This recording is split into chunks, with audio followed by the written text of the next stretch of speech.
Think about the last time someone completely blindsided you. Maybe it was a coworker who smiled to your face and then threw you under the bus in a meeting. Maybe it was a romantic partner who suddenly turned incredibly cold, or a lifelong friend who betrayed your trust for absolutely no logical reason. When these things happen, our first instinct is to ask why. We desperately try to find the logic. We try to make it make sense. But here is the brutal, uncomfortable truth that most people go their entire lives without realizing, and it costs them dearly. Human beings are not logical. We are deeply complex, highly emotional creatures, constantly wearing masks to hide our true intentions, not just from the world, but from ourselves. We are driven by envy, by vanity, by a desperate need for control.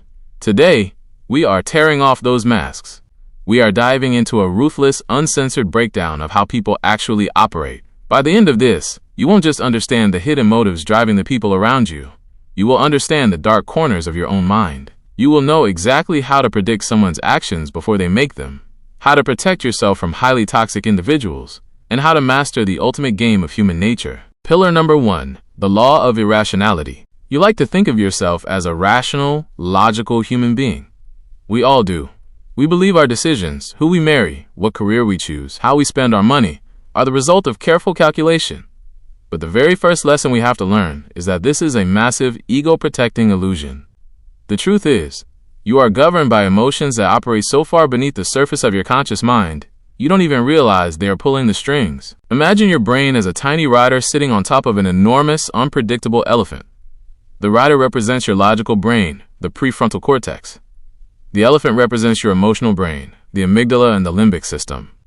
The rider thinks he is in charge, but if that elephant gets spooked by a snake or decides it wants to charge toward a source of water, there is absolutely nothing the rider can do to stop it. The elephant always wins. This is the law of irrationality.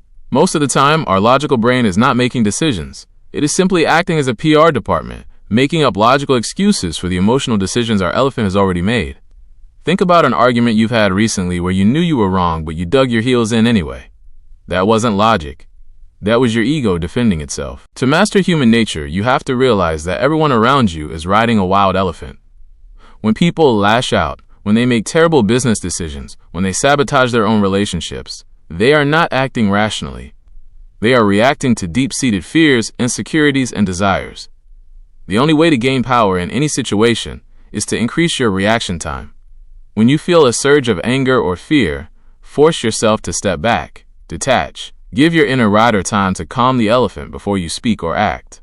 By observing other people's emotional reactions instead of getting swept up in them, you become the calmest, most powerful person in the room. You stop taking their behavior personally, and you start seeing it as predictable data. Pillar number 2, the law of narcissism. Whenever we hear the word narcissist, we immediately picture a cartoonish villain. We think of a tyrannical boss, a highly manipulative ex, or a celebrity obsessed with the mirror. But reality is far more subtle and far more dangerous. The truth is, we are all on the narcissistic spectrum. Every single one of us.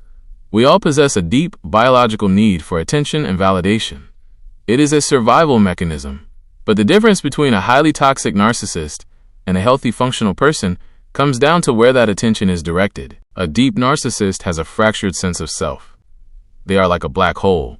No matter how much praise, money, or power you feed them, it is never enough, because they have no internal mechanism to generate their own self-worth. They view other people simply as tools to inflate their own ego. If you work for a deep narcissist or date one, the moment you stop feeding their ego, or the moment you outshine them, they will turn on you with a viciousness that will leave your head spinning. You cannot fix these people. You can only identify them and run. But what about the rest of us? The goal isn't to pretend we don't have egos. The goal is to transform our innate self-love into empathy.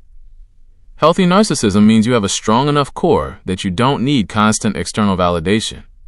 Because your ego is secure, you can actually turn your attention outward. You can truly listen to others. You can read their body language. You can sense their insecurities. Empathy is not just a soft moral virtue. It is the ultimate tool of social power. When you genuinely focus on understanding what makes another person tick, when you figure out what they value and what they fear, you hold the keys to the kingdom. People are starving to be heard and understood.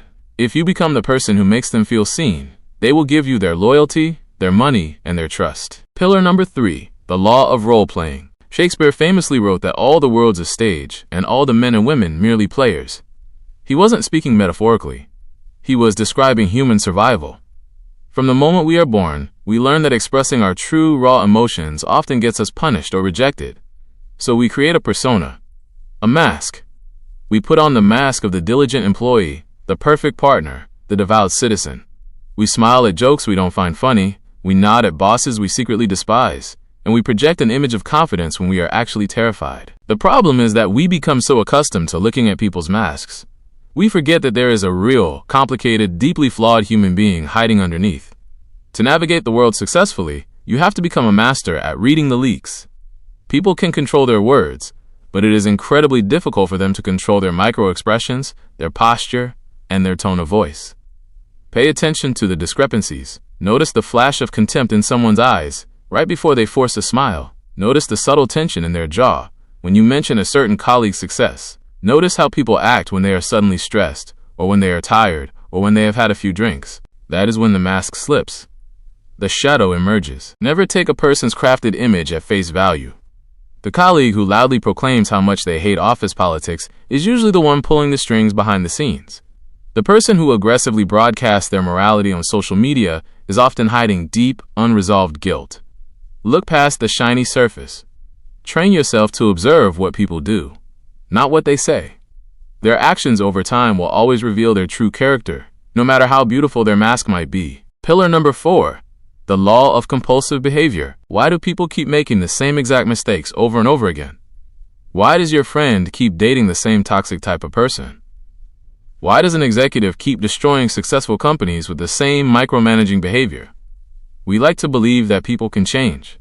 We believe that if they just read the right book, or hear the right advice, or if we just love them enough, they will transform. This is one of the most dangerous illusions you can hold. Human beings are ruled by the law of compulsive behavior, driven by what psychologists call the repetition compulsion. Our character is deeply ingrained in us from our earliest childhood experiences. It is literally wired into our nervous system. Character is destiny. It dictates how a person handles stress, how they handle power, and how they handle intimacy. If you want to know how someone is going to treat you in the future, you do not listen to their promises. You look at their past. You look at their track record. When you are hiring an employee, choosing a business partner, or entering a relationship, you must be a ruthless investigator of their character. How did they leave their last job? How do they speak about their exes? Do they take responsibility for their failures?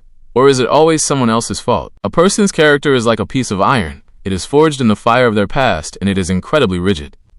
If someone has a history of betrayal, they will eventually betray you. It is not a matter of if, it is a matter of when. On the flip side, if you find someone with a history of resilience, loyalty, and quiet competence, hold on to them tightly. Do not be seduced by charm. Charm is cheap. Character is everything. Pillar number 5. The law of covetousness. It is a strange quirk of human psychology that the moment we finally get exactly what we want, we almost immediately stop wanting it. Think about the car you saved up for, or the job promotion you fought for.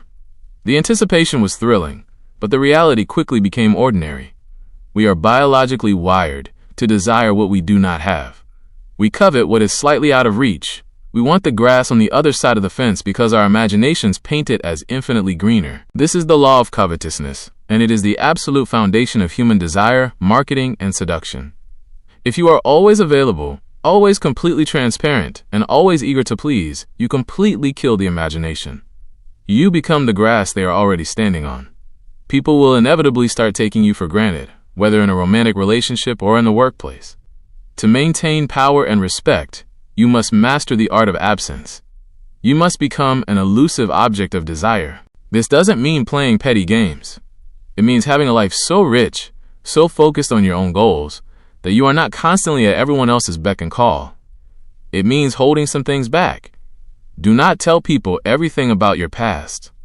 Do not over-explain your strategies. Let people project their own fantasies onto you. When you occasionally pull back, when you create distance, you force people to think about you. You force them to wonder what you are doing.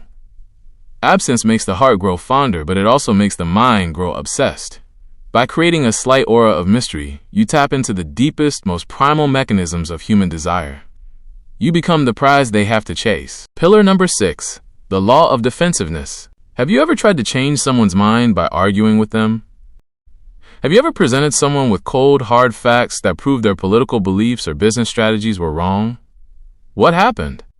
Did they thank you for the new information? Absolutely not. They got defensive. They doubled down. They likely ended up believing their original, flawed idea even more strongly than before. This happens because people's beliefs are deeply tied to their egos. When you attack someone's ideas, you are not just attacking their logic, you are attacking their identity. You are threatening their sense of intelligence and autonomy. People have massive, invisible ego walls built up around them. If you come at them with aggression or try to force them to do something, those walls instantly go up. You will meet infinite resistance. To influence people, you have to do the exact opposite of what your instincts tell you. You have to soften their resistance by validating their self-opinion. Everyone secretly believes three things about themselves. 1. They believe they are generally a good person. 2. They believe they are reasonably intelligent. 3. They believe they act independently. If you want someone to do what you want, you must frame your request in a way that confirms these three beliefs. Ask for their advice, making them feel intelligent. Give them choices, making them feel independent. Acknowledge their noble intentions, making them feel good. When you make people feel smart, respected, and in control, their ego walls lower. They stop fighting you, and they start working with you. The ultimate form of influence is getting someone to do exactly what you want them to do, while letting them believe it was their idea all along. Pillar number 7, the law of the shadow. Throughout this entire journey, we have been looking outward. We have been examining the dark motives, the irrationality, and the hidden desires of the people around us. But true mastery of human nature requires the terrifying act of turning the mirror upon yourself. You have to confront your own shadow. The concept of the shadow was popularized by the legendary psychologist Carl Jung. It represents all the parts of yourself that you have repressed and pushed down into your unconscious because they were unacceptable to your parents, your peers, or society. It is your hidden aggression, your secret vanity, your envy, your selfishness, your deep desire for power. We spend an enormous amount of mental energy denying that our shadow exists. We tell ourselves we are purely good, altruistic people, but the shadow never actually goes away. It just operates from the darkness. If you do not acknowledge it, it will control you. It will leak out in passive-aggressive comments, in sudden outbursts of rage, or in self-sabotaging behavior. It will cause you to project your own deep insecurities onto other people, accusing them of the very things you are guilty of. To become a fully integrated, incredibly powerful human being, you have to stop running from your dark side. You have to look at your envy and ask yourself what it is trying to tell you about what you truly want in life. You have to look at your aggression and learn how to channel it into ambition and assertiveness, rather than toxic anger. When you integrate your shadow, you stop being a victim to your hidden impulses. You become whole. You become deeply authentic. And because you no longer have to waste energy hiding your true self, you project a level of raw, quiet confidence that completely magnetically draws people to you. If you want to master the laws of human nature, you must first master yourself. You must recognize the wild elephant of your emotions, the depths of your own narcissism, and the terrifying reality of your shadow. Only then can you clearly see the world for what it actually is, instead of what you wish it to be. I want you to drop a comment below and tell me, which of these 7 laws completely changed the way you view a relationship or a situation in your own life right now? Let me know down in the comments. And if you want to keep arming yourself with the deepest, most unapologetic strategies for mastering your mind and your reality, hit that subscribe button right now. Do not let the algorithms hide this channel from you. I will see you in the next one.